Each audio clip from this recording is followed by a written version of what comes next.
Kakoni ay nako.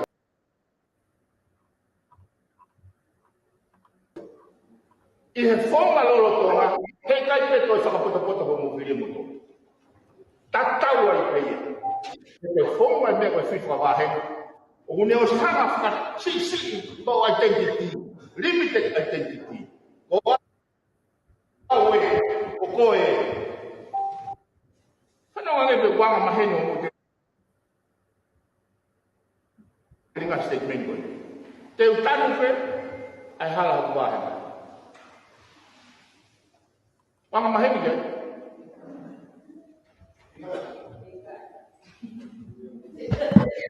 Pois ele ia como fama popular. Teu tanto berhala popular, né? O hada não. O elito aí não. Pois eu fica.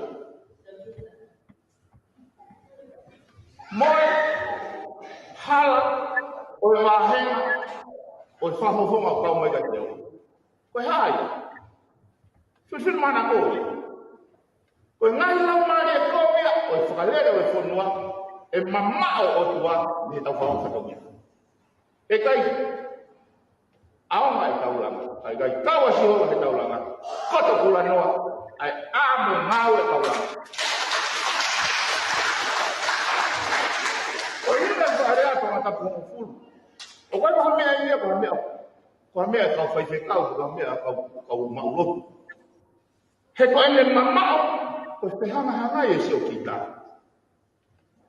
ha ke hanga sio kita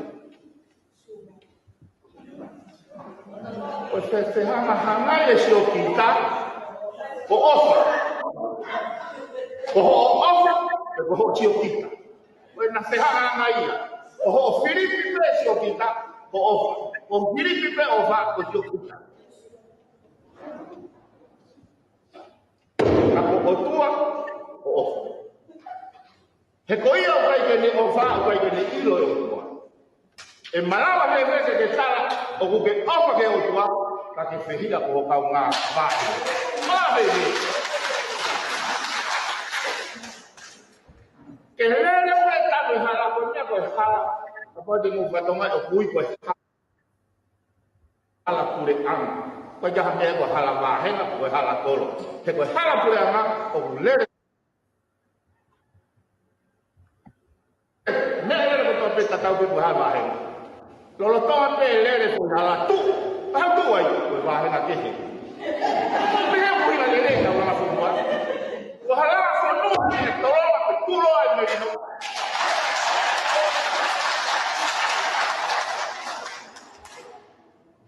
But Uhiga, a 2 year old one, was what the part of it.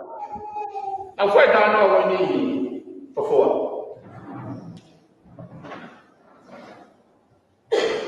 That was two medical fraternity. The way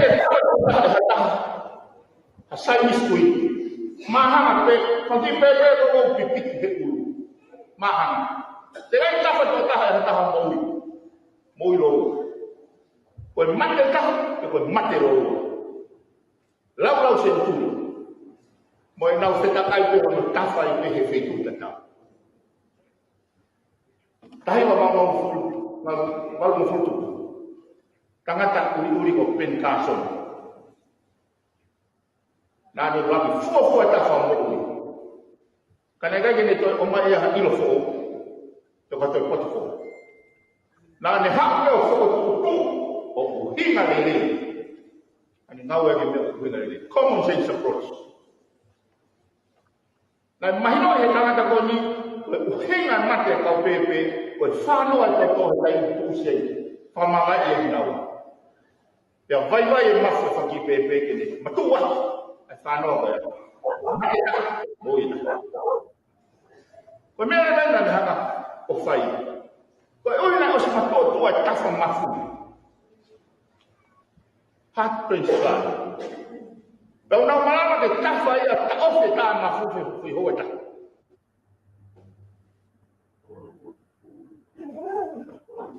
Satu hal yang terjadi, hekai bertafa dulu. Tengkamu ada mafu.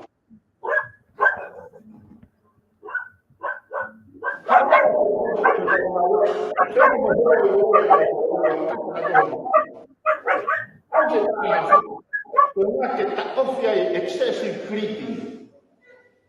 Jadi tu kita mahu foto kita baru nak split.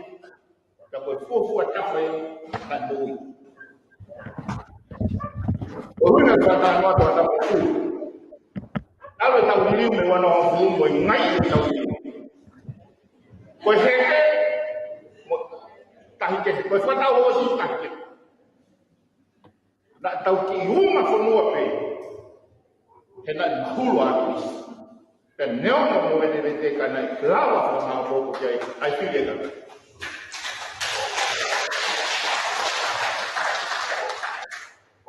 Kau feel faham foi. Dekat mana kalau parema. Dekat mana hendak tu tahafid tu ya kau ni. I feel I katai. Kemana tu orang nak fengawe aku. Jadi nak fitukak. Fumé akan natul ya tatawa ipe ko halah tawo akan natul ya ko ya te ko nau ya natul hei kai la ke nau tu fakata te ko tanat mai na go je nau mahe pe ko nau osia hilim nau mai mafai ko os pare ia ta ko to ta bit ko ya yo nau os pare ia ka to pena pe malama se tau filia pare ia ta me ye filia ka Kaya lang maya. Kung meron ako ko, ay ko tag fenoma ibig tayo po heki. Fay mo fuwa ki ito ko fat o ni maginaw mama. Ito masari ay kau no pere. Me apang ko ya maya kau composition ni tau fare area. Kaya kau pegi ay tahay. Kako foto ngaya te tau lau ay kapag te tau alu pe fili tau tayo. Ai fili ko gay lao. Kaya que fa parte do one dia. Que fa lao e pa.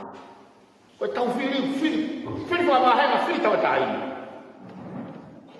Wa realmente dia. Não mo ko fare. Ma fa wa pe pili. Ka ko fo ko tu uma pili ko ba fare. Pois eu estou afim de continuar a fazer uma pista. O Guicai de Caulava uma e a foto uma pista. É só porque o Tashi Maria ne afio e que o Hoko pega todo farearia com ele. Muito farearia com muito farearia com kapal te tau kai ho ke sistem te tau te kai te lava ia koe ta tau e me ka pau te hau ko fai fe kau koe hau ko toi ta filo se fa koe ko ho to ke ai ko lo loto sio kita te tamu pe kala ho ba nga me a pe o fu me ko fa na ku e tau fonga ta tau e me te ke fil mana ko pe te ke sio kita ko te hui na mai ka hale ma me fai e lava nei le wela Lava iyo, lava nei. Sa ko fara leo ni wela ko wela. Ka he kai lava ya, apa ga ida ma tola. Ha ka fa ko fonga me fa fonga ka kai na pu fa ka. Ya ha ke fa fonga ka kai o mahulu am de na so. Kai lava ya. Kai ke lava ya fonga lo tonga. Ko me na ko tu wai. Ta wo ra ki ta fa me mafu. Ra ki fai se la ko ya ta ni. Oh, ko ate o huki kakai ke whenga ke naulawa o tutu hatimi te naulawa pel ke kanoloto e visone o whaitani o vision o whalufua he kanoloto ai ngani makatunga o pulelele ke ne hake ati e masiwa o whonuani o tatau ko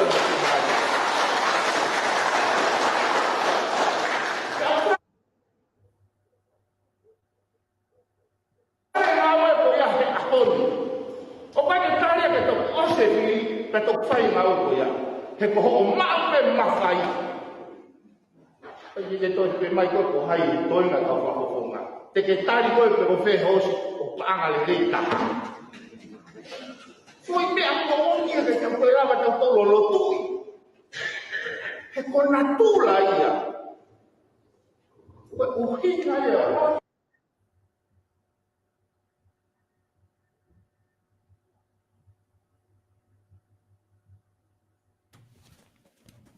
Kimo ke ta hoko atu piven go kori ke ta ngau e penga hei talafa tapu ko ia fa o atu pa meheni ke taitale le ki motolo e tau kau whanonga ko tape ke polokalama FATUFONUA fo ke wikeni pe ko fia e taitale le ki motolo pe fo ki PIVENI PIUKALA kui he laine ke o atu e polokalama ko ia FATUFONUA fo ki he wikeni piveni ko tui mahalo ko e tuungaina o ku ia e ya ki foi video ko na ko o ku tahan e fanki video o ku mahu inga fo ko nga ko me e fogenia i he fili ko ia campaign ko i November o e ta o wafe wa ta ko ta ko si ka ko e fakau kau ko ia o e ki foi video ko ni o mai e tatau ai pe ko anga fe fa nga fo nga te ke fili aki he kai pe ke lava ke ma o ai fili fa poto ko nga ko system piven ta le ko te polokalama ya hon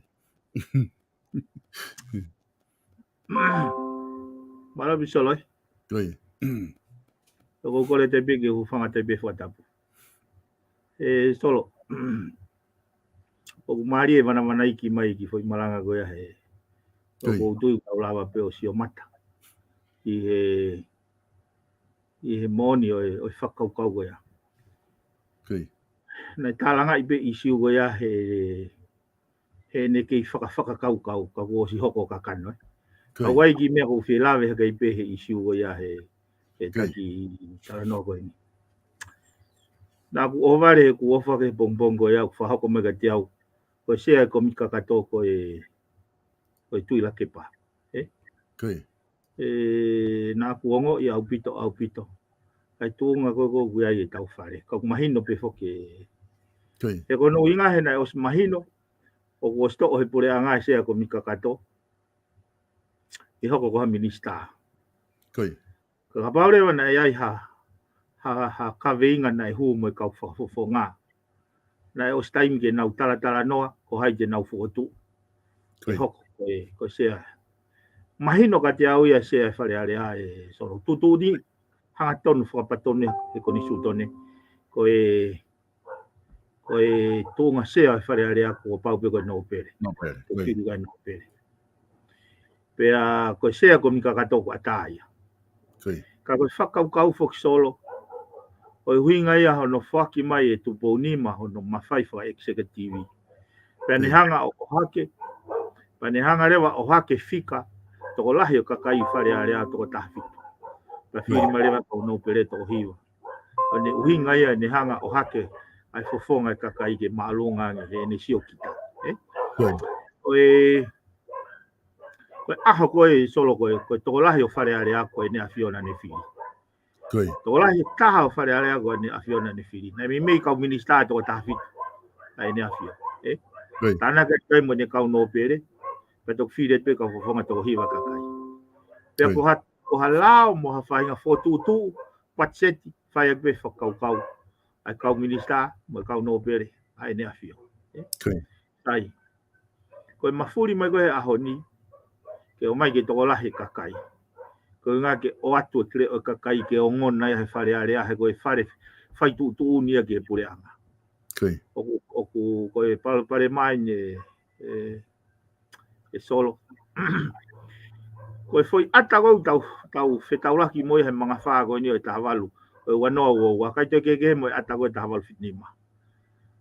Tahawalu whitnima ko ia nei whiri atu pe e no pere ke sea. Sea hese. Whare area te sea pe ko mika kato. E kohono mo ni ia. Na e ware kakai he maalunga nge e nau ofa he hou eiki. Pena nau ki ware. Ka ko senturi lo tu mo e ako. Pa koe ni ko tangutu tau whiri te kau toke tā filosefa. Kau matai tohi accountingi ko kau lao. Pena nau toi toko lahi. Ka hai fotunga tau sia gai. Kai te keke mo fotunga ta wal fitni. Koe mea ko e solo he koe mama o mau he motu ani. Hei kai au pito te lava whakamahu ingai. Hakoloa ko mahu ingai. Ka pau na i te keke au e te au siaki ai. Koe tau tālanga ia ni. Koe whare ni o tālanga ia e langa whanua e whanuani. Ka koe mea ko wongo i. Ka pau koe sea e whirearea koe ne au sia. Whakaata mai, pe koe toi haha whainga tau kei, whaka experience. Koe whakauri te ksipe. Koe pehete ne lawa whaka maa o popo. Tau whanongo ka atoa pe, tapang pe moia. Koe hua whawhai ka wā, maa sila atu. Koe whaka, koe kai koha, koha no langa e whanua, mai ngahi wawanga i teknolosia koha, me ai o mau me whai ka wā. Whaka ui ngā, lolota ngehi puka wā. Ai mini lolota ngehi puka wā. Koe kutoi ni, he nā whanonga tonu ane afi e solo. Ai hanga he se ata, o whakatangutu e toke tā filosefa koe na mei e ua. Koe uinga pe koe ne tā mau sia, ai lolota e whakaukau na mai me whafofoka. Koe ki sio ai ai. So. Ki au ka pau koe anga e whakaukau, tonu ke oa toi awe haka kai au ako. Tau te whoki pe tau tolu ke tā walu fitni mā. Tau ke mea wāre pe o whakangongo pe ki te tisnorite. Heku, o ku whamamahe e kanga i ksio. Ka koe hahono e rito solo. He koe whotunga piriki na tau laku ki loto. Ka awe tau whalala tuku ke whotunga piriki. Koe kau independent pe. Nā ku eke ke whafonga e ua. Hanga whewhe o mou toko lahi. Ka sea koe e komika katopa sea e tui lake pe. Koe ne tarien. Nau ko hovare ka ato hau pena tole he whakotu e vosa. Ki he ke sea e. Koe kuhinga in solo. Ko beat. Me ani na i te gei ke mouhanga tala noa ai. Hena e ose mahina e taha mui konga. Hono whakahoko mai ko to'o ai sea ko mika kato o auria minister he mia. Me ani ne te ke mouhata peko hai te moufotu. So e tarien ikai. Ka hano inga solo. Hena nau hufa foi tui. Exactly koe message koe na nau hanga tu o malanga i tau kosi. Ai hufa foi tui. Nari. Mon lah ya bit. Goti mahalo e piven ko tahai ni o ngahi ka venga na lahi o hono talanoa I pe lahi mo ta talanoa ki ai I he fatufonua ai mahu inga ko ia ke hu ki loto o kai ko ha hu fra foi tui ka hu ki loto ko hu ko foi na tu fra ta ko foi kulup na hu ki loto mo na vison mo ha fu nga me ko ia ko nga ka lava o ko hange ko fra ta ko ni ku ki o mai ko ni ha ni ava ko se ko ki fra komit kakato o ku te kai ke toenga ko tu o ko ke na kapneti o ku na ke tu fra foi tui pe ki na to luia piveni pene o kwai to la ku na tala mai ko no molo pe ko ta sistemi pe o fra foi tui o tu fra foi tui lot ka nga hi no ai piveni ku ke ta no aki ai o ia e wa ke fu ko kulawe ne o ko fare o kulanga ke piriki ko fu tu ma piriki o kai ko hafare ko ia ke amanaki ke oate amanaki ka kai te na umatu ke fotunga piriki pe fotunga piriki ke iu ya ko hake hiki fata no e so ko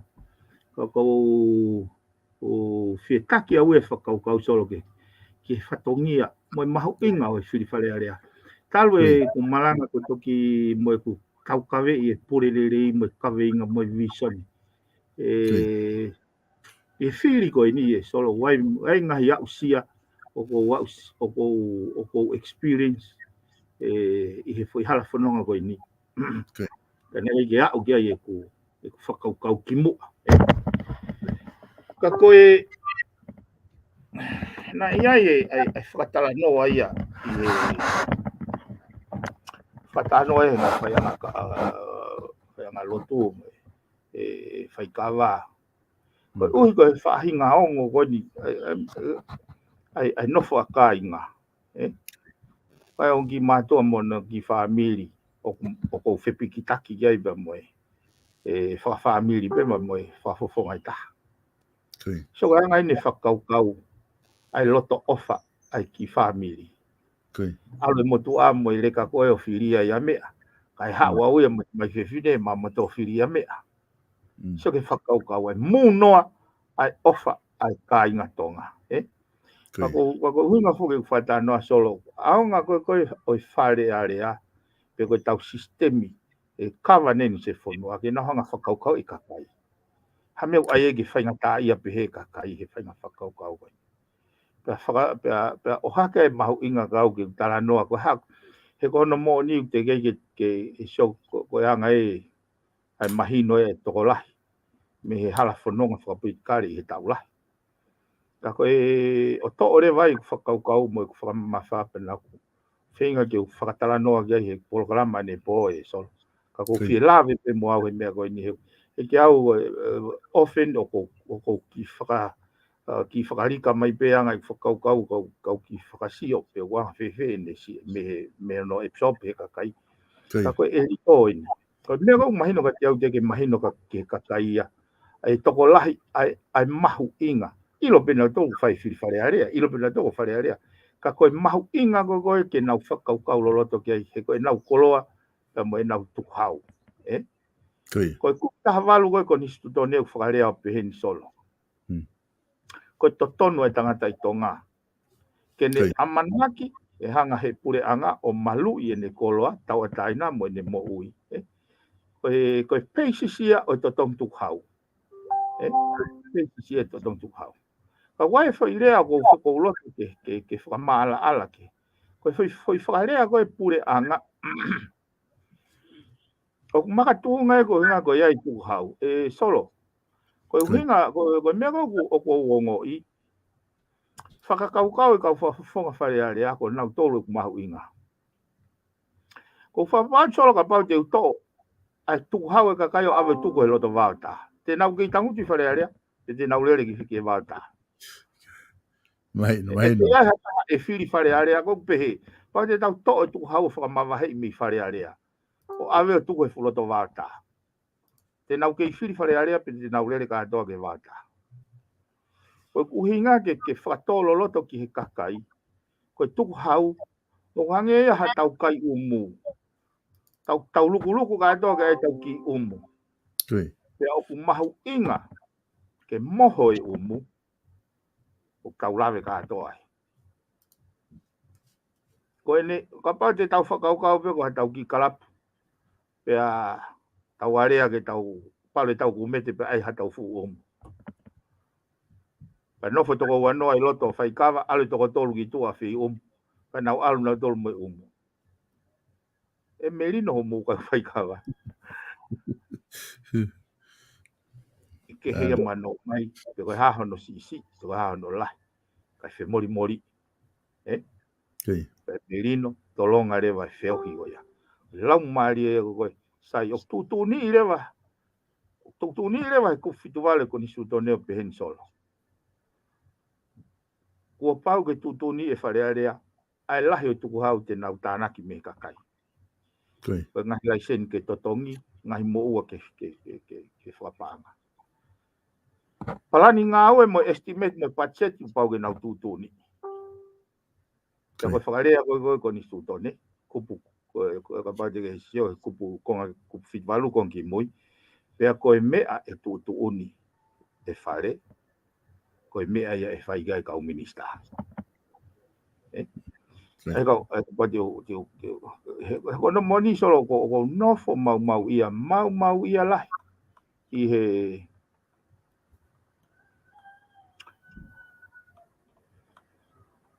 he mahino mai ka te au ia, ai kai ke toka ia he kautaki. Kei whakau pe kautaki ia o nau tolu, ai mawhai o nau tolu o ku mahu inga, o nau tolu o ku kai mua, nau tolu tata. O whainga whakau pe, koe whakau whaka ko ni stutone mo no fatu e tupouru aki. Nā ni loto e ke ni hanga whakau atai na e kakai me he whakawhahu. O tāna mai ki motua koe ko hopo te umohenga, tau walu fitu. Ki motua koe na hanga o liriu konveti mai he lolotonga i toa tutoa. O tāna koe motua na e mea lalahe tolu na hanga tupouru aki o liki tua me tau urungang whafonua. Uraki koe whahu, ua koe inasi tolu koe whatongia. Na ane kai ke tui ke kei hoko atu, ai whahu. Ka moe pōpula e kakai ke mehikanga pōpula e kakai ke polo mo ngai whatongia. Kana mafuri. So koe whakarea ni o he kupu ua koe ki kupu whakamui koe palakala whakamui koe kupu fitu walu. Pea koia te nau tuuni uhinga ke wharearea. Aho no lahi e to'o ki he ngahi ngā aue, mo ngahi mea kehe oi whanua. O no lahi paanga o to'o ki he ngā aue, mo ngahi mea kehe oi whanua, pea koia ia o tuuni. Pehe e he wharearea, e whai ki ai e he kau minista. Koe huinga whatahanoa au ki ai e solo.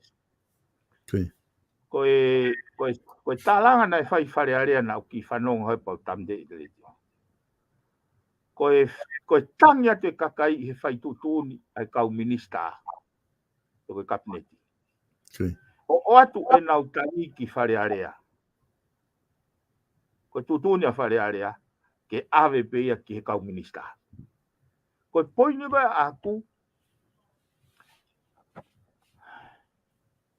ko wharearea e whai tutuni ki he kau minista. Koe ko kau minista e whai tutuni mai ki wharearea. O nguhinga solo e whakaukau. Ko ini tangi mai kakai ke nau kau whafonga kui wharearea. Ke whai tutuni a wharearea pe koe lao koe ni, pe koe tutuni, pe koe tohi tutuni koe ni, regulation tutuni a wharearea o whakatau ke loto e kakai. Pe hutotonu ke whakamoui, pe hutotonu ke tamde. So ke mea koe nau whanonga hono tala noa ai. Ko ha mea e ko o stari. E kai toi are ai, e kai ki toi whahanga ue ki ai, ai whare. Solo, ko whare area e tuuni, pa ko whare area e whakotua e lao, ko whare area e wisini e lao. Ko lao e si poti ko whatata mahina. Nai whakotu e lao e si poti he whare area he wafe mā tatolu. Na e wisini e lao e si poti he wafe mā tafitu. Mei whare area, I whare area. Ka koe kau whakafonga e kakai, ke nau hanga o hake ai interest e kakai. Ka ke sio ke whakaukau. O mai e tangi e kakai ke nau kau whakafonga i wharearea, ta mai pe kau wharearea, ave pe ke tamana nau whakamamahe i kakai, ke ne toki fai pe hono toi hoko ato no wha mamai. Kai kia tūtūni, kai kia resolution ia me whare area. Kui. Ka ego i ni. Ke tari he whare area, ke whekaui ai kau minista, ke whetongi ai fo irea koe ngowe, ke ngā aia ke fo irea koe ngahi, pe koe peki, pe koe hahano whainga process. Kui. Pea moe market. Ka ke sio ke whainga, ke he loloto koe oe manuki i kakai. Talate e kakai koe ke mautari ke kau e ngowe i. Tala mai nau tōre au hala mou whakauhinga. He koe ngowe i ia he mau whakauhinga, koe process ia moe market.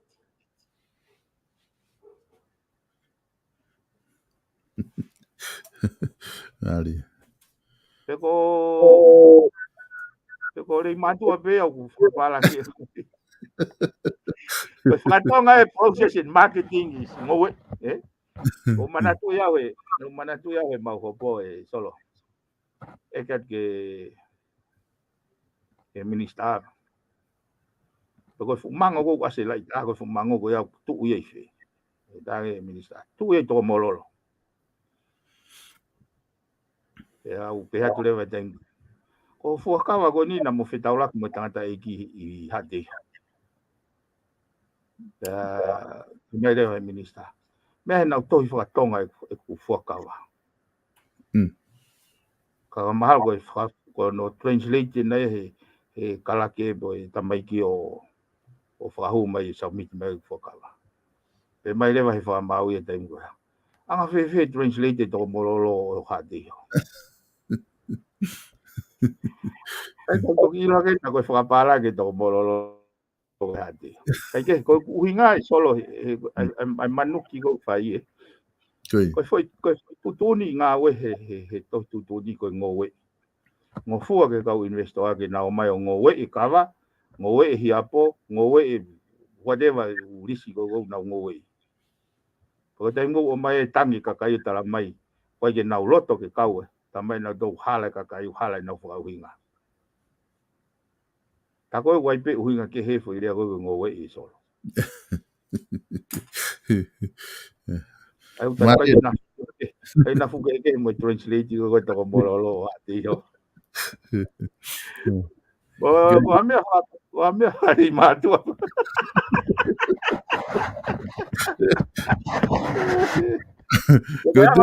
Parang fra. Goia. Koe pehe pe hono ririu koe urea. Translate me taipe I. Pau pe ke mafuri e. Wa ko tau pa o tuku fu wala blabu. Ai eu sei pe ko tato ko. Koe. Mahuinga bito ai whamatala me konu ki whakatala no kai hang koe ki whare area. Pe he whakinga isi konu ke talamai ki. Mahuinga ki whatonga he kakai e umea ko. Ia heku mahuinga bito ngai isi koe ni. Na ku whai pe whakatala noa he ni ihi koe ngai isi koe ni. Pako tui mahalo o tokanga pe. O kutotonu pe ke tokanga pure anga pe moe. Pa moe whare area ki he mea koe no ku si tangi to e kakai he koe at the end of the day koe kakai u whai kia ngā we piveni o ku nau ngā we ke whanua mo kakai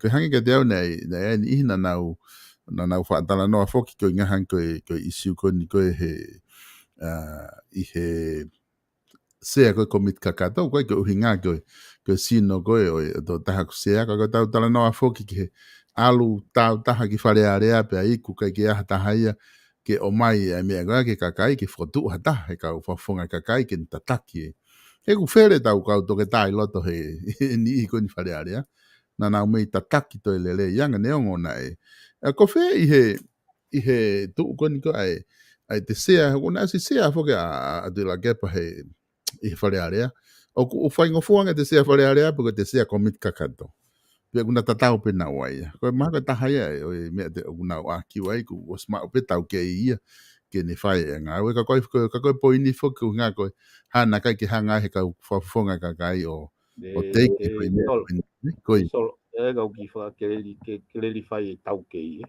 Ko ia. O wange pe ia ko ha fai nga ko ane pe ko milo lua. tau ke ibia he bunga wanga ke hono fai mea go ya ka wai ke uhinga me e go ya ki ai he ko ya ge ni au sia e ko fai nga tau ke ya go te uhanga fa hoa ke mea go ni solo o ke lo lotu kai lotu kai go lotu mahu inga ya he kono inga kono mahu inga he kono uhinga koe he koe me aia o kulahi tahai corrupt ko i fia go he foi ma ko te mau go te foi ma o te whakawheta i whoki ka ke ilo lotu kai wai pe tahai ko tuai pe atu lo o ta pepepe ka ko ke hui ngai ke ai ko whainga tau ke na whai e whakata noa ko ngau tau ke he tapu ni e ka tu ha ke tu hui foi whatangu tu e ki lalo tau ke i ai ka ko ke hane tau ke ana taha ke langa e whonua i a usia whakateknolosia whakalakalaka o ngahi nau o ki complicate anga ia he whakauri teksi he kapau te mo foki ho mo whakat tala noa mai ai whakafofonga ia gogoa e ua tātaha e loloto ai corruption ni ai nofo pe kau pisinisia i noto nuka alofa o nau excess ke office minister o toho mape ai o na hanga tolo le sisita lisi ngai api e ua te ke nau sio na to ngai api ko ya kai ya nau pi te ngata hai kai fetakai te tau ke ia solo fetakai te talatu to la he ka o ua no fo to ngata pula ki ka ko o mai ya no fo mai ke ngau he ngau e pure anga he ngau fo pure anga so ke ko ai re volo o ya usia fa tau ke go na o ke fa tala no mai ai he tau nofo tau tolu he whaka matala pe o he whaka ofa e asi moe asi ko tua pala asi ko tua lerei asi ko o ku sino lerei asi ko sino ko asi ko nam lerei asi ko kai nam lerei ka koe ka ui kai a mahu inga kaha ka pau kai ka veinga kene tataki tōma whakaukau ia koe uhinga i whakatanoa e kua ngoi koe kau ki voi ma e wa tata. Tata punya tia he sea wharea. E sea komi kakatu. E ne uhinga i. Malama whewhe ke wheinga ha ke kakai o honua nei lavea honau ngai ki whare ke naulanga ki olunga ha ke o honua o kai kaha ke rekere ia kai whai pe kau ai here pelu ia. Ko fata no solo ko te au sia pa ko te au sia ko hele polu he kai pete au nga misin palawe ka ka tau pe po ka ha la he bea ko de rita ha be ka kita hele pelu e kai pete au nga misin palawe fai mai ya ki voi mai pe uinga veve kai fai at pe ia pe at nai fai pe ia fala solo ko kai pe ke te lava u ke te fakau hanu toi fakatomuhia he fukuonga ko sentule lo tonga sentule ako. Kapau ko atunga ka tona ha anga ya ko solo. But essence of education is about continuous improvement. Ke tau whakalakalaka. Foi fotunga ne tawal fituni mau tau wilo mai peta tolo tangoto foi fotunga tata. Despite the fact was yako o matai tohi PhD. Ai ka tu ko ni e piveni ko o si hoko foge pa ko lere sea a komit ka gato o alu ai vita fi ta tolo ko ni toi ai ka pa we o si fili ko ni mo hu ka to mo tolo ko ni mo campaign fa da halo ki fare area ka ke fa he sea ko ni komit ka gato ko ni ai fonga ko ni ku ke tala no ki ai ko ti ka ke la vai ki to tatau hanga ko fa fonga e wa na tango te fa fonga ai ki la ka ko nga mahala ke he dai te mo hua dai ki loto he mo fainga e o te fa ga moni solo ko i he osko ne fili i novema a tolu te mau hu e mau tolu raki mea pe te ufoko tu ke whakahifo se komika katoki la kai e solo kai tui o kai ke tui ke tau ke alu ai pe mo pipi mo ahi ono whakaukau a lelei mo whakaluku fua e whanua. Kai ke tui bea. O whiunga ono pā usi he fare tala solo kai ge ta tau e pega tiao ka ko hinga ko lave te au ni he ko me o mon ho Tui.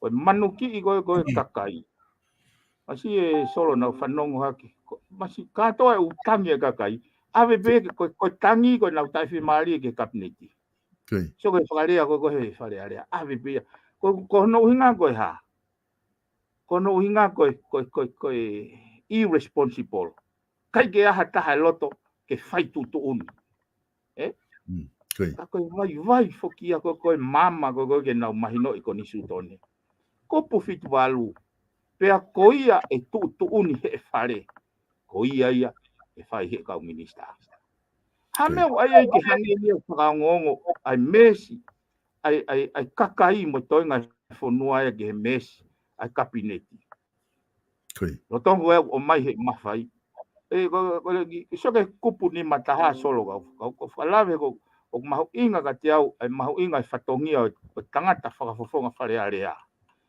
he koe ne alu ke hoko koe reo e kakai o koe ne alu o whakaheke maana pe koe ne whakaheke mai kakai he koe ko kakai vare a tau tolupo ka kakai o koe kakai e nia e solo kusio o ma o lunga e nau ofa nau ofa mo e nau whakahiki eiki mo e nau ofa ke ko nau tui a wai ke tui do don ke pa usi mo abuse exploit na ofa so ko whakarea ni ko ni sutone kupuni mataha kupulu aki ko pau ke i he kabineti ai mawhai pure o e fonua aia ko pau ke nau mau ai ngafa o e whengawe aki whakataha mo e tariui ki he whare area hai tariui ki he whare area ai ngai whatongia pure o e pure anga ko poinia go o totonu ke mahino ki whare area ho nau ngafa whatongia totonu ke mahino ki kabineti ho nau ngafa whatongia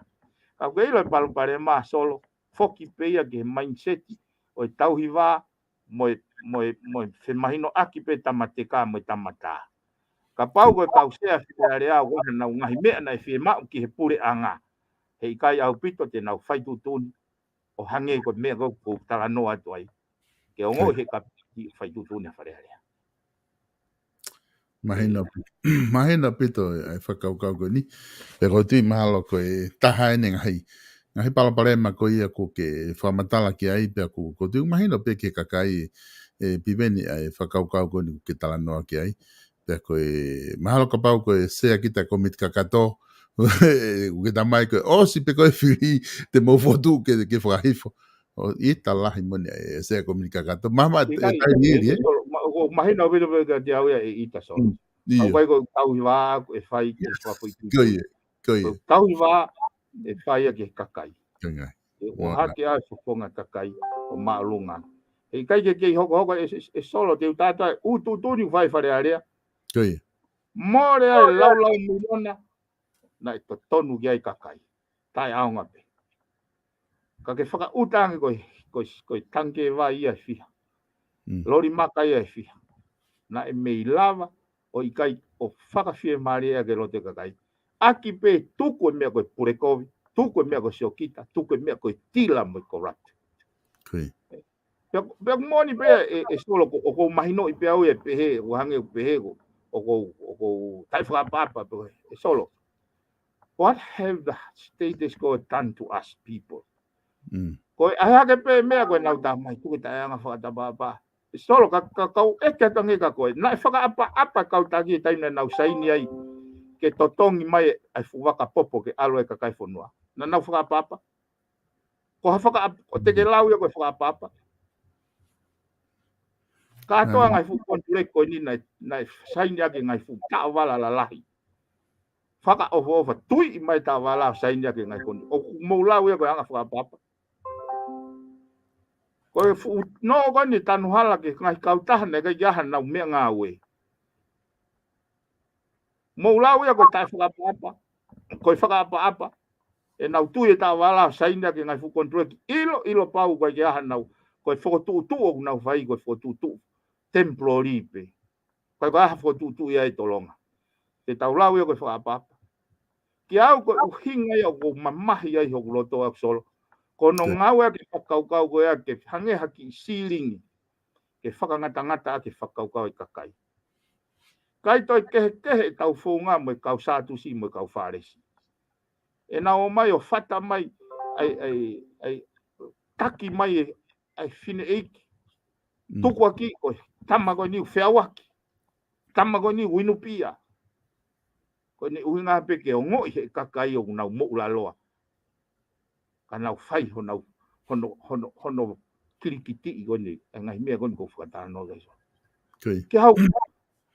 Koe ke wira pe tau lau e toi tapu o mahino ko tau ata mai e whakaukau e kākai o wana piriti e kakai. Koe uhinga ia solo talu. Ilo ko awe na ko lau maari e na i bensol. Kau ka ake bongbongo ni ko fie tawara te tawara. Kau ka ake bongbongo ni ko alfa hopo ko fie suti te suti. Hai ko o vare au hono tala ko tuti ko tai whakapapa. Io I tau toki suti ai pēo ha whaiga feitu upe. Whare hopo alu ko whaiga feitu upe.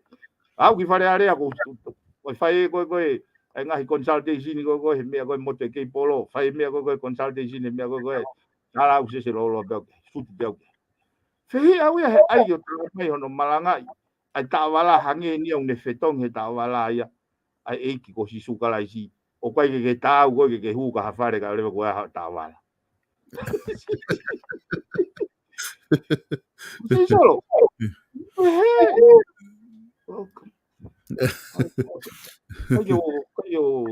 Kayo amanaki au ia. Ko ke ilo e ku. Nā toki hao au ke hui ko si ko lawa si o ke whainga ke re riti ko ni ko si ai. He foi pāu si ko ni. Uraki. Ingo nei na nau hungai o mai nau foi press release o tala mai. O nau se tole nau tole ai eke whakalao ai tasa noka. Kai. Hono kanseli ko si poti. Tau nau se tole nau tolu. O si mahino silinia te nau totongi. Kau kai ia to tonu e kai to tong tu hau ke nau sio ke nau ilo ke. Solo. Te ke lau ia koe whakaapa. Ke au koe tai whakaapa e koe loloto. Koe tai whakaapa in the highest order. Ko taha e koe. E piveni ke toa pine hopo ko ia piveni nai o si mahino hono la. Nai o si mahino pia o koe ke whaha hopo pe koe toki area penia. I he whitunga koe hopo koe. Nai o si aha tūtune whamauanga ki ai pikai. Nai o si ai tūtune whamauanga. E kono mo ni solo koe tasa nok nai kai ke kau e kontureki. Koe Pacific Game nai kau e kontureki ka nai kai ke whakalao e sinoi koe a i he taimi nai saina e kontureki. Pea nai whekau he whakamau ke nau whoki o mai ke huinga le rei e makatunga e nau. A course of action mo e makatunga u nau whakailo ai. Uraki he kai nai kai ke whakalao loa e ongo sino nai se saina e kontureki koni. E Pacific Game. Pea ose taimia, mandiu ate ahu avalu ke nau respond mai. Ose taimia koe ke pea lere mai ia, ba mo teki a kirisi ia, pa hokwate poreanga ia koe. So ose nea foi tau e tolu. U mai lewa poreanga ia koe ni. Foki mai lewa wherese vere a sea he pange pure. Pea as mai lewa e potutu ia koe ni. Ki au e solo nei toki hoko mai pe mea te gahu taimi keu. Au hange ko whatano ki mua solo. Ko mo meniti pe koe pe he he pare mea ko nau tā, kamata tā e nau tori maasi. Ai no koe ni ko taimi e nau whakaukau ai. Keu alu o whai katoa e mea o kuala whai i he atakai o campaign o tangata fitu. Lue lalo. Toa tutoa. Whaikawa. Maulotu. Polokalama re tio kai petuku. Alupe. Lere valvitu, lere kere a lere polo kere tio ni lere al titi ai. Uhinga e whai pehe solo. Ke he pe ke whau ke ahtolu. Whai tutune kakai ake mama na watamai. Kai keu teitei amanaki. E au ia o kuau ai whainga whakapo uri o tataki o whanuan. Ke tōnga koni kousio ke hea. Kau ia he mea ko nofo ai. E te lava e mea koe ni o e ke I e piven. E mea koe tato talanoa ni. Te tati au kai mea te lava. Okay. E koe palo pale mai koe ni wange koe ulau koe. E ulau koe ke kempeni. Whai mo te ke iau ki roto. A mo si o mo tau ke maari e. Ko ono moni koe ia mea te lava. Koe te tatu whakaukau koe ni ke ni hanga whamalohi o mo tui. Nai tūtone tui Britania, ke tāpune wharearea Britania, ke wafe tahahiwa. Nai awe e ke tala mai me whamao ngā kai kia lao ia. Kai kia lao ia, pe ko whai ngā standard ke fua ki ai he whamao anga, pe whakalao pe tai whakalao tutunga. Ira kai mwene aloa au ke whamao tangi, whamao malunga. Ko tūtone whamao malunga. I he whakakaukau in the spirit, o he whakaukau o parliament sovereignty. Parliament sovereignty. Ko tūtoni ai tui o gune tistepi e whatongia a wharearea ki hono kakai to tong tuhau. Ko hinga ina e pe tikrea tai whakalao. E gune hanga ia tistepi e foi moni, foi principle whaka parliament sovereignty. Ko e kuhinga in solo, koe ko pea tau waha mea pehi tongan. Ko kuhinga aku. Ko ha mea kai ke uhinga le rei. O kai ke uhinga le rei. Pe waha lao, pe kai ka halao. Ko uhinga e mahu inga koe natural justice, common law. Ngai mea ko ia, kai ke toki. Ka ungau ea ke mea kuhinga le rei. Ka kono moni nei solo te ke te sia he whanuani. Ka kai ko isiu ea ke tau tāna. Huinga fo ke whaitara noa aku ke isiu ko ia. Kono ngau e aki ai ignorance, moi mu noa, moi hanga noa, moi kakaki ai kakai. Ke whai te liha e nau whai tūtoni. As if like koe nau attitude, koe kakai unau ware nau tō. Kia nau tō. E pipeni na ia e polokalama na e whai. Ko toko tahani kune whehu I mai I he laine ko ia. Na mea ia, bena ele ia a sevele, toko ta sevele. A lot sevele, one pehe, one tala noa ke asika.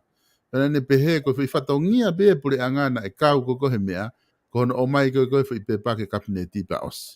Pena ne mai lewa e whi whakau kau o pehe. Na wos tala pea wika aglis.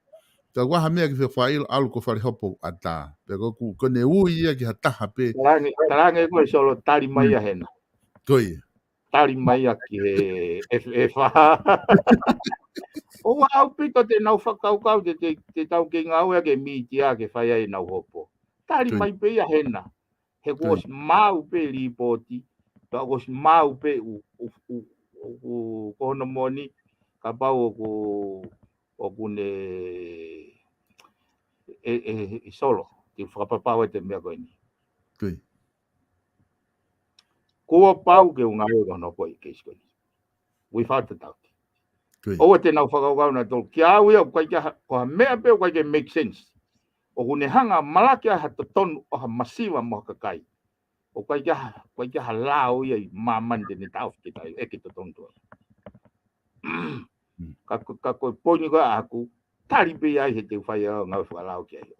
O e hau ia ke mahopo he miti a. He koe ko ha whitu ia e hiri whaka tau te ai pe o mai ka whakamoni. He koe hae huinga ko pe atu ai solo tari ai. He ko hono hinga he poke he kakai hoku arelo o whakapipiki ko awhi ngutu. E mea ko urea koe ni. Mea ko na urea ki te mau whihanga ngai ki whare hoku he isiu ko ia. Ne ongo na nau whatu ai ngahi lao kovi hange koe ni. Ko ngai me taha ripoti. E whakatumutumu koe kau komisiona koe ni.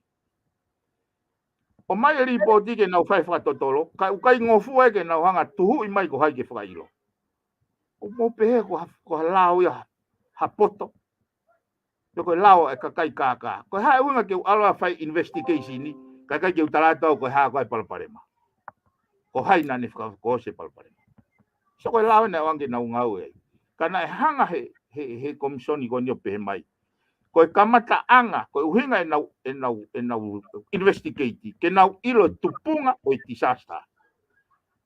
Pena ko anga ko whakaukau a mama ni te nau pehe. Ko tupunga disaster, ko whekau he kapteni ai meti ke hanga fe e waka he lotonga ku hake pe au. Whainga whakaukau pe hena no vai lau ada mai. Ka ke sio mai ke mea koe ni. Koe tupunga, koe tupu anga o tisasta ka mata pe mono whakatau e waka. Sai, ko haina e whai tutun koe konture koe ni, na asi he ripoti, koe kes, koe hakoa whakarea nau mau nau whangau hangeha foi whakatau pe he ni. Mono pe kes o mai e waka pa ke situ atu pe koe alo mo e waka naga ke ta mahindau naga ke ta area tau. You have no tie or responsibility. Kai ke ai ha responsibility ko. Ko tutuni ko pehe ko kai ko nau tolu. Solo ha huinga nai.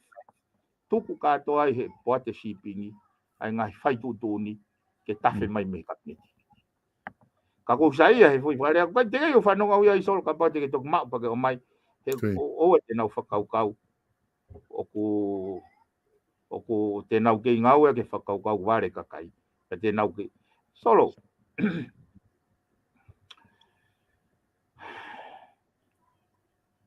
tau haka ke pe tangutu mai ta kau me ata tau pe ko vela nuka lofa o tui la ke pa nai se fale area o ke tau la ke mo se fale area he malai ka puna fisi o ndala no fi nei fai ko au nau tapu ne fale area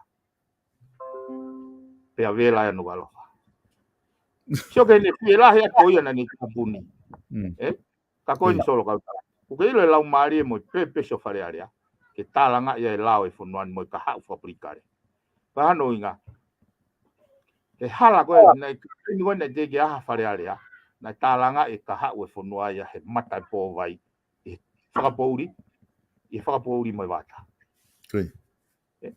ko uhinga ia sio ko ne tapu ni pe fale area o mai ka kai o fale area i lo hala pureanga ko uhinga e ko ki to tonu ke na hanga whakangata fale area o tai o mai isi o ka kai o talana i fale area o no inga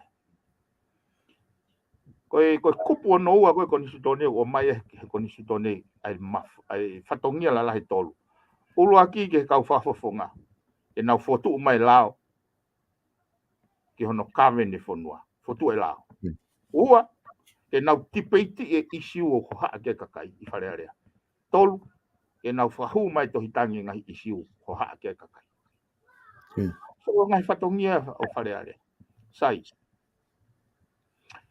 ko fatongia ula ki e faulao o hange ka te au ko fainga tau ke ia ke te hanga faua ke mea lele engineer sai ko te alu koi mo mea lele ki fale hopo hange ia ko te poto he whakauri aia ki au whakanatula ko ni anga a tafe ko teknolosia ko ia mea lele o te ki ura ki poto ki ta he whakauri pa te toki poto hono vete ke misi o ke hui atu ke kau whakafofonga ko ni o talamai te na o engineer mea lele ko na o whakauri hafo i lao ki fale hopo o eke i hato tonu hata ke uhi ngai an mahu inga e nau viritaki ke nau ki fale area ua ko nau o stipeiti ko sia isiu o hake he kakai o nau ko nau o skau hono talanga ia he mitia pe ko whainga feitu whainga forum hono tipeiti o ngahi isiu o uhi ngai a whatongia o fale area tolu ko vete hake hangai taife maria kakai o iaha nau tohitangi laka ke tui laka ki fale area o nau toka lalo holo ai feu ia te don ke fai kakai ke fa ke mea ko whakafofonga ki fale area o feu ia tu wai mo ko mau toko tolu o mau toko tolu fok me tonga tafi wai o whakafofonga ke he ua o ko ke he angi ao o feu i tonga tafi tu o nau o sisio to ta o feu o whakafofonga ko ini ai ulaki fo i whatongia whika ulaki te kei uta no au ke whao e mea lere o na o whaka uri pe aki wa uri pe aki mea lere na o moi whare hopo ke tau kawe i hato tono hata Ko hinga fo ke fata no solo ko nga tau mata ka to pe I tot timi mate matonga ai hu haka session tau malolo wi la hina hu haka mo ke timi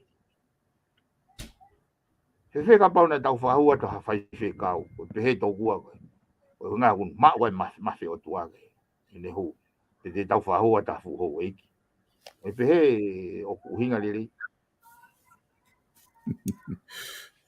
Ali. Ko ni solo. Ave tau whakapapa ke whai whikau tuku ia no whitu, ua no whatongia. Ave tau whakapapa ke hau eki tuku ia no whitu. O mai e tau kei ke langa ke whonuan. He ku whakaongongo mai a mana ke a kakai. Mahina o pito piven. Kako tu ma ala pito ai whakatalano ai te whaakiko ia. Taki whaos mai mua ki he isiu koini I he mea koini ko he hopo. He mo eke koini totongi he hopo. Ko tu o ku race isiu koini he loya na le son tupo. Pe o te race he kakalu isiu koini o nau pehe. Na ke claimi ki he whamau angai pa angai whamano. On behalf of koe mo nare soni mo hai kau loya na ke ave kana tali pe whamau ngai whange au ka ku whamatala whai nare sonia na ospe ola hopopa mo mawai na tangi ke mo te whitu taki o au ki he ahoni ko whi mau peke ke clarify mai ke whamala ala ko hai e mea tonu na hoko I he hopo I he paanga koe na claim he hopo pe mo nare soni Ia, ko ia tolo. Ko e whaikonga whoki e lao, o kou tuku e au ke ose ai whiri kau tuk whoki mai ia. Koe. E he piau ia, ka pau ke he apply lao, ke he loya, ke he tai loya. Ke hou eki, ke he tua. O ku ne tifite e hou elemento e. He ko isiu ia koe nao, ke he ngo isiu. Isiu koe mo nare soni, mea pango pe ia, koe awe mo whakau unstable. He koe ki uhanga ilo I poka hae mouti mahana I tai malo he tala noa ke puroka TV. Mono pausi e whakau inga ki ai. Kana o hanga pia whakamahino ke hene sekretari nau seni ki ai. He koe taimi wana o se hopo ena ke te whakaukau au ia ke kosti. Koe. O ho vare pia uia he whakahu mai he klaivia e na whakotuu mai ke whamawanga ke whakangatangata I tohi mo ua ki he filing pe. Whakamore pe ko he filing pe mo e disbursement. Koe. Kai ko ke uhinga lere I whakakaukau pia uia ko hanga whakafofua I kos. Sai. Pe au whetu takpe, ma ki whetu takpe mo nare sone taimbo ya. O tangi pe ku lava o whakahuha ane invoice. Ke ko kuanga whakaukau rewa he mea ko ia. O ku hange unau ki sio lalo, hange unau ai ke turiti ake nau mea unau sio lalo. Pau kore rewa ai toinga ka uloia tolu koe. Nau mandui nau lave atok na e ngahi loia ke nau ngau e. Ka koe loia koe ngau I tonga ni ko ai koe nau wha konsal koe nau tolu. O Sunia, o FATUFONUA, o David Corbett. Na manti nau whatanoa o kai ko haloia au. Foi mea kau whai ko whakauhinga. Ka ko taimou o kuae ngai foi mga whako alo eke kana tau whewhe hono whaile ka pau ko whema waha dokumeni o koe na hona to supply. Ai ko nau lau e au ko consultation. Sai peka toki ai peka tau invoice ke ave ka pau te tau malo. Ko nare sonia na ko ai ko hoko ko ia pau kore peva ke ne mai ha ni invoice he te hanga whakahu invoice foi totol ko I he bill of cost. Na mai nare sonia ni invoice na whiunga me tahamano fitua e nusila. Tau hanga pau whakahu ke pe. O toia mai pepe ngā kaune a nare soni. Pena hanga pe he whakamau ia tala mai koe invoice a PIVENI, invoice a nare soni. Ai pa koe ne tutu ni anai, ai pa ne peherewa. Invoice a PIVENI, koe ui koe ko haloia ia. Te uto au e ngahi whakaloia. Te awot e au ia kia e ne kos koe whakawhairingi. Moi mea koe, Ko kosko ko analisoni. O kai ko hale sisita, kai ko ha loa practitioner le sisita I tongani. Ai ne pere o li ka to ne ki voisia na ki to ka ko wango fa tumu. Meni na ke ilo analisoni me ko ya. Kene hanga o he ko whakahu pe au pe osko ne te utoksenia te au ia e ku objection go ki fa mau. Ka te hau e au ki hopo te whakpea hopo. He kai ko ni ko glau ni mai no pe ka te au ka pa ko tutu ni lao. Respect law is not law me. Te whaki pe au e osko ni ai mea o appeal a tutu ni ko ni. He koini na ko stohi atu ke mea ko peanga mo hanga ai ko na hanga frasisi ia ko ui ko haloe au te afoa ko te ton ke usacha hari kofi ana hanga ko tu wat o ui kai ko haloe au ka ko tangata ngau fra professional au o ko develop a system fra software o be ke no fo he ni ko fai e fangi ngau ko ya se ni fisi mo ngai te ka ko uhinga ko taimi mo I rate he nga we pe to ton ke nau I loi o kai ko ha train loi au therefore ko pau ke make sense ke kumi e au ha fare ka la me ka kai to science sai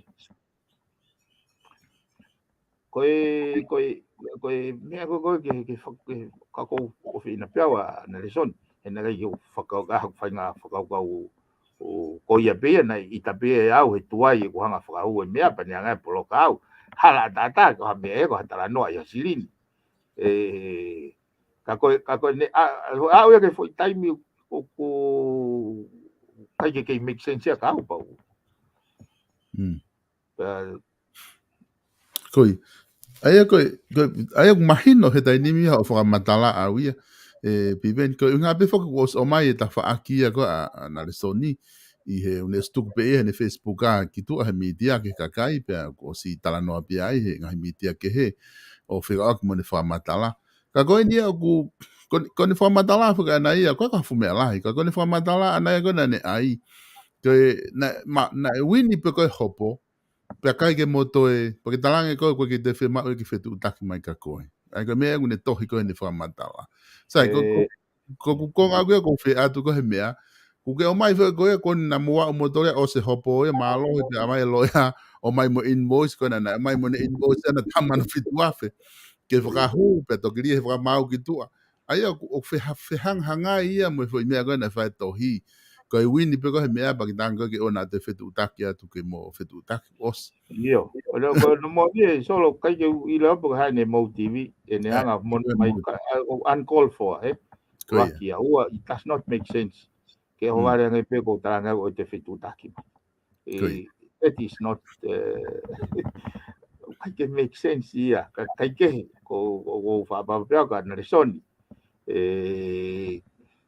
ko ya fa nga vende ta ku ya ka kai ke hinga li ri ka tau ai ne anga ne fa matara pe na lai pe ai mai ka ko ke ya tai me ko na fe mo ki na we ka ko unga pe ko ai mai ko na ko ai to mo wa ka ko mo ni ko na wanga le va uya o fai le ate ai wa fe tupu ke loya ko ti ko pate o no ngeau ta ke no ngeau malo o loya ko he fo na consultation time e ko ka ko po hange ko di ko time na ta ai tikite pa wa le ka su ia ki si hange tikite pe ko elementi ti pen o kuhinga al pe ka ta mai yo le ya pito fa mata mai le ke ta na ki mai evidence ko kuhinga pe he pa uhanga pe o ai ku rate la he time na uhanga tuku time ki hono fatu o ngahi mea ke hopo. Ka toa mea koe ta mai he wha mau ia he whaide sisita ia. Kai ko whaka uhinga mea ia ke peheke te.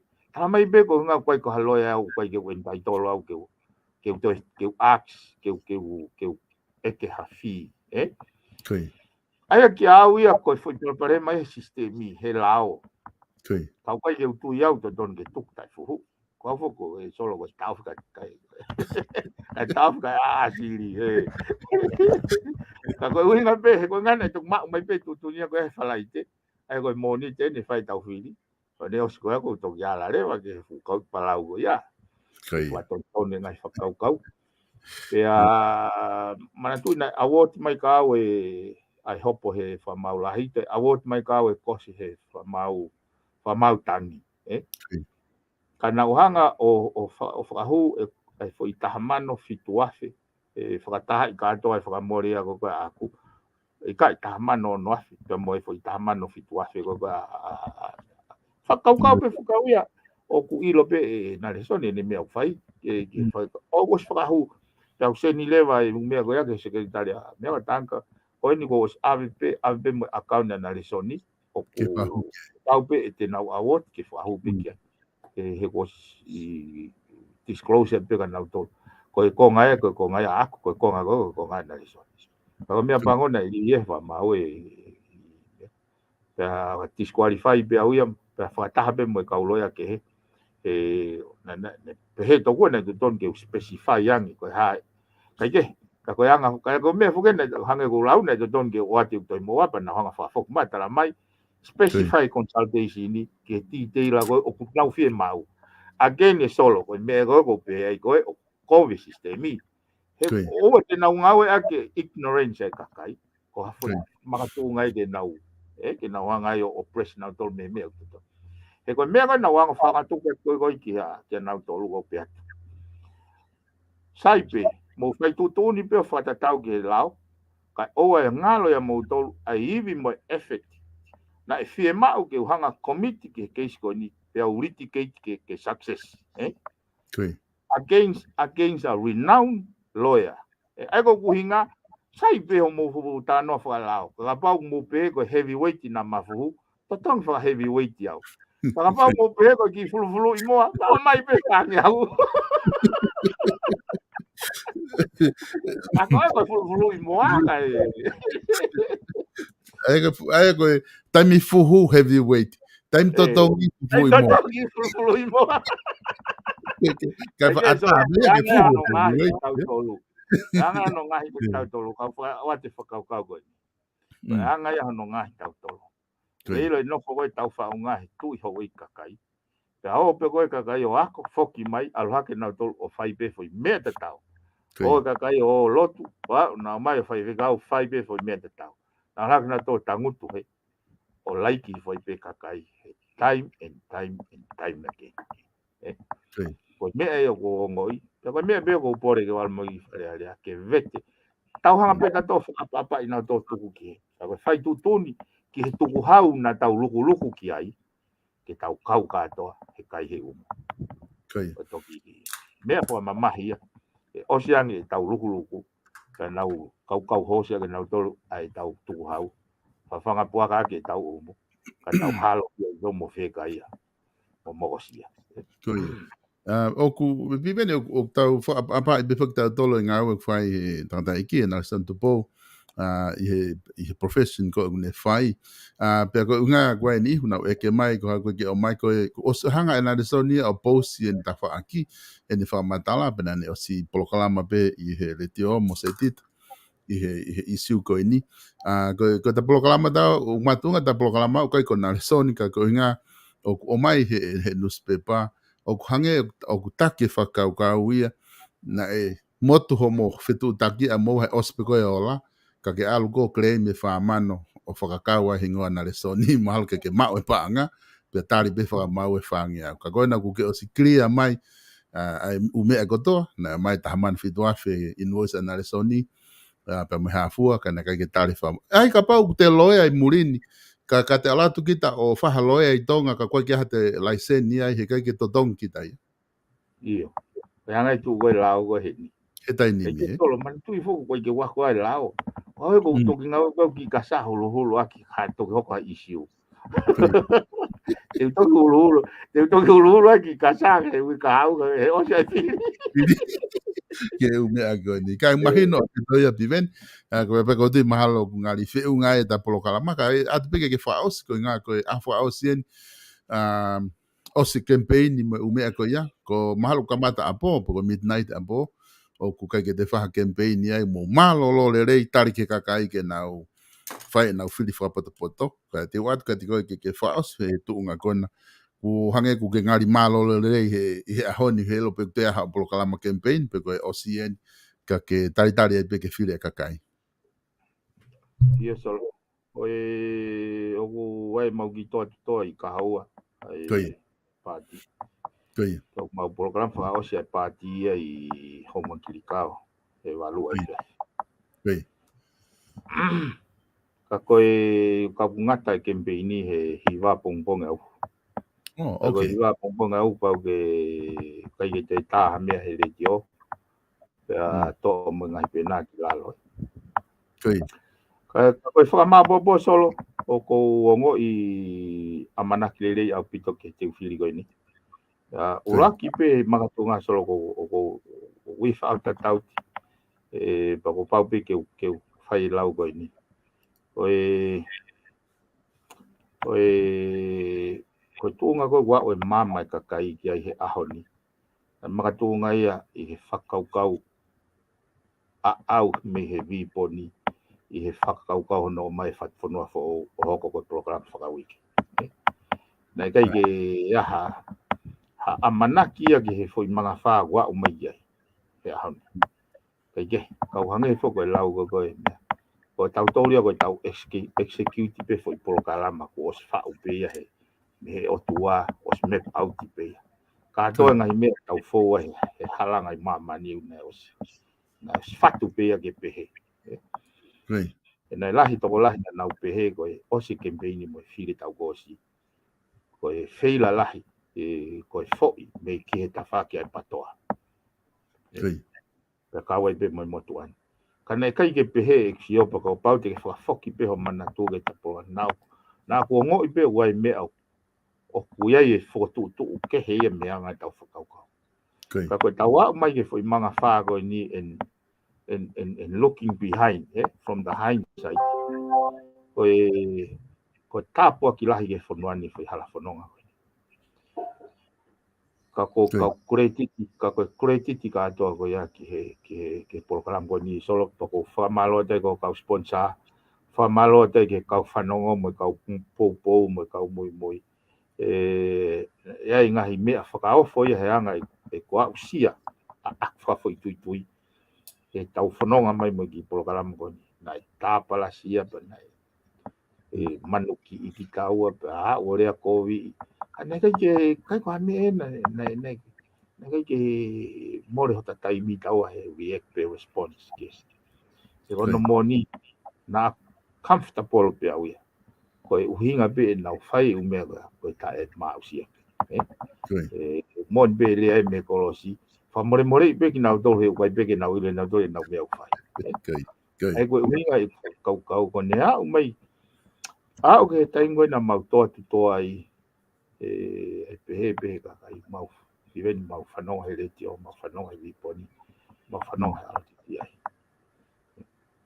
kai ke koe ongo koe he motuani o ku whamawhan o raki whoke taha whoke mea koe solo o ku ongo kehe pe ia e te lava o puke ai poupou e kakai aki hawhainga mama pe na teanga wahe o kehe pe o ngō ia ha te puke poupou e kakai ko amanaki pe ki ha mea ki oangi ko unga ko mea na ti oangi o kehe au pito o pako ilo kua usia whakafoi tui pe he tangata ko tope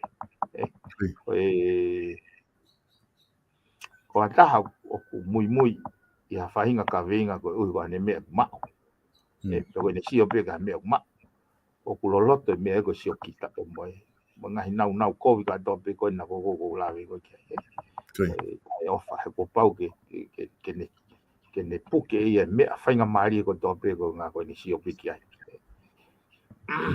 kai ke o whakamawhana pito solo pa ko whakapapau atu he ongo ai motuani mandui lere ta hopo nei tua I hono tala hopo ko haa ai kau pou ko haa kau sponsor he na pausi kana utala ta fo yongo o i kai te lava ko e hongo ko aku e osi ko ona fa mau popo kai te lava fa mau ia o te fai a me ke a pe ke tau ke fa mau tangi na ko pe ke uto no fa ho ha more ho taimi ke na ya pe ke ai ka ko fai nga ongo ia na ma ko fili a ko ni a tolo nove ma mon pe lau ia ko moni lau ia ko Mahamit ai o kai ke ti sai te sempionia he loto mala e fuhu ti sai te sempionia he loto fa malo sino ke au o ti sai ti ai ola ia oi fo mala ti pe ta o te to ia ko ato ko ma o ia ai confident ko fi fa malo atu ai ki ka to ai ka po e ka kai e solo te ke mau fisio fa ko ke nau fi na do ko va henga ka ko nau po mo nau fi lau ko lahi ko so ke siange solo ke loloto oi mahu inga ia ia visone o nau tui tene o mai le leifa lufua ha o ke banga te au ua tolu banga te au fa noa ai tohi i mai he kakai ki receipt ai ki foi fika MoneyGram ki foi fika Western Union ko nau tau fa pe o ki puha pia na amana ki ke wino ko hanga ria tu ya ke toko na ko nga ku mia ga ku ko mia ga foi waine ka ko hanga ya o po wat ke ngau e matia ki mo fi lau ke fai ko ka me ka kai tu house ya fa ko ku ke au ya ko silava ha ta fatongia ta waso ko foi konga ko ni o kore te au ya ke ka po ta tahu pepe o ke tonga ta fit ko wa ha ta hai tonga ta fit tonga ta fa tonga ta pono o ke maheni se ngawe aki se anga aki fa amili ka pau o ke tui ke ka venga ke pure i le tu hawe fonua mona o ange ke ka kai masiwa ai me au nau tiu ke nau kau he umu e sio ke ane afina ai ki talavou ono tau na talo ne puke he wafe maono ka kono ta ua valu wafe maono o te ke lava ma fa ma ri ke avia faito ka ko me na o ga o ne pe piveni ai ki motu a pe ma ka nga pi ka ko ofisa police o ave ki intia o so mai ai ki fino motu a ko nes o avia fo ki mai ka si tokoto ko uhinga fo ke fata na solo o fe ma ke tauhanga o ange a scale of value whakakalaisi ki o tau kakai ke tau a taha kotoa he fofonga o tua o mai be tau koni sutone ka koe hanga e tau fuotutu e tau society o wikai ke pe koe konga fukia so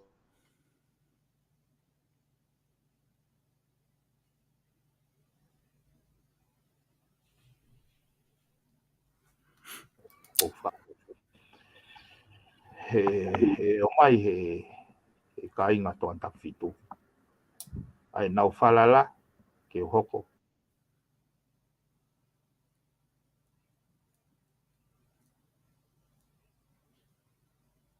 whahofonga katoa ngai whaunsi no wharearea me he whaulao ki he tipeiti ki hana whahua e toitangi ko o sfou katoa mai e ngai whaunga goia ka moi whakaamu ke ave mo a whainga mama goia ke whatua ke lao moi sistemi whanuani ke oua na iai hatahali e ki ko iai ko kore i he kaupoupou mo e kaumatiaki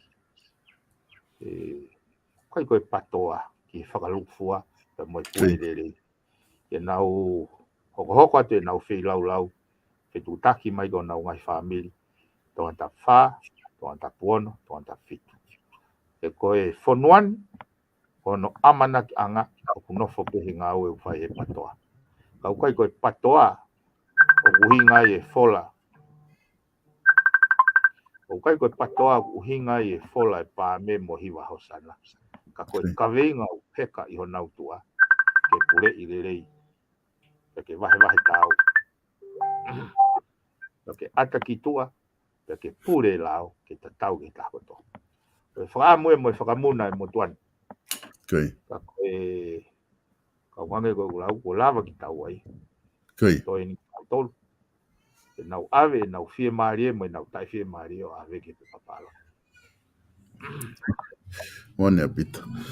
Mone apito e piveni, pea ku whamalo lahi at he lava e ta polokalama. I ahon, ko tui mahalo ko e whiunga e ta polokalama I ahon. Tato ki wakai ai he osi ko i ai whili. Polokalama pehe o se ui whili. Osi ko e ui ai whili, tok maa whainga maari hen, ke tato ki polokalama ai. Ka whamalo atu ka te koe, pe moe talamonu atu, pe moe polokalama koe e FATUFONUA fo'ou. Ke te koe, pe he whoki ki tangata whitu, pe he I he teo whili koe nua mana ke whahoko, pe he ke ngahi wāhenga ke he, talamonu atu ke mō maa whili lerei, o tau hanganake atu pe hange ko ke talanoa ke ai ki ha ongongo whawhiawhia, pe me he wāhenga. O whātu piveni, pe moe ngau whaihena, tato ki whelongo aki. Malopisol. Koe.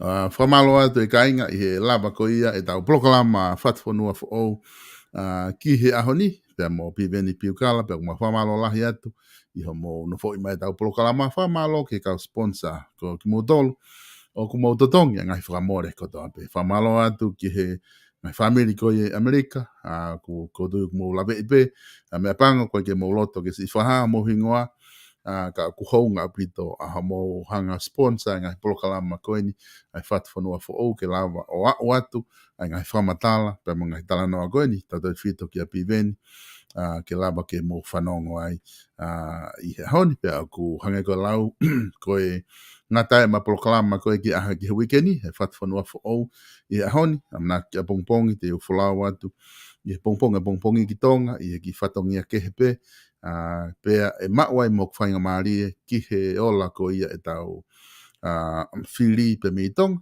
pea nā lawa ke whaia whakatala noa ke ni I he kau kandidati I he ngahi wahe ngā tatau pe pia kunau lava, pia kunau tō, ka e lawa ke whaka eke mo kinau tō lui tonga, lo tonga ki ai, o ka pau e te oratu ki ai o kusai e, ai mea ngau lava mao e interneti, haku interneti ai ke lava o whai aki ai ngā ue, ko ngā ki matiu ko smau whake no whai to ngā koe e nau wifi a nau tolu puka hae na umea kok mao ai, o ku kakata umea koe no silani, ka ko tonga whake o ku te keke o alo te sika koutok alo en ke o alo wakai, ai ka pau e lava e umea koe ia te lava o whai maha o interview me tonga, ki he whiri whare area, pe me tuunga kui ai, o siko e whiri, pe me tuunga kui ai kakai, ko whaampe e lava o whaadau e he lava mauhaku internet whiunga, ke lava o whahoko ngā oi ka ia, pato ki whoki mai I he tō naki wika hau.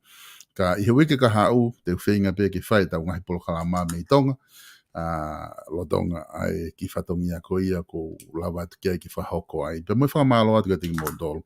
O kei a tā pe ka inga ke mo ka bau mo fia tokoni, I ha whahinga ta whaaki ke mo sponsor, whahinga mea, tato di fito ki he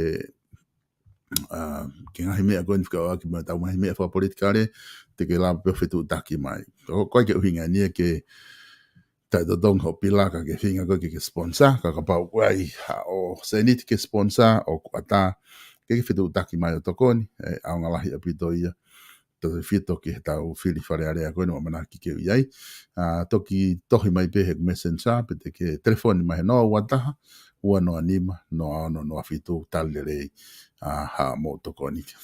Koe tau kautaha ko ia, South Pacific Loans, koe tau ngahi kautaha sponsor, eni ke tau ngahi polokalama ko toa be, o atu beni heni, noa walu ngeau, walu walu, hiva walu walu walu, South Pacific Loans, ka pau ke firma, if you need, you're looking to do a loan, don't overlook South Pacific Loans, and they are there to help you. They are the best one. They can help our Pacific people, especially Tongans. Call them. Call Delictable 0800 889888 and talk to them. South Pacific Loans. Koe kau taha South Pacific Loans here. O kuna tokoni e tau polokalama ko toa pe koe kau e tau ngahi main sponsor. Kei ki ngalo foki whamalo lahi ki he tau polokalama ko ia whawhango sayo ne ko taha ia tau kau main sponsor he tau ngahi polokalama. Whamalo ki a whaifikau salis waka. Pea moe whawhango sayo ne i hono sponsor ko ia tau ngahi polokalama. O kulawa ke mau whahau kua tu preme i heni. Kei ki ngā dai, Bates Fashion Store, i loto nuk alofa, hanga atu ke tau mai te au building. Lahi ai ngahi wala te ke lawa whiri mea i tato whito ke taimi koe ne tisema. O nā toi hanga ke, awhi atu, i he tau mai te au, hanga atu ke tau mai te au building ai Bates Fashion.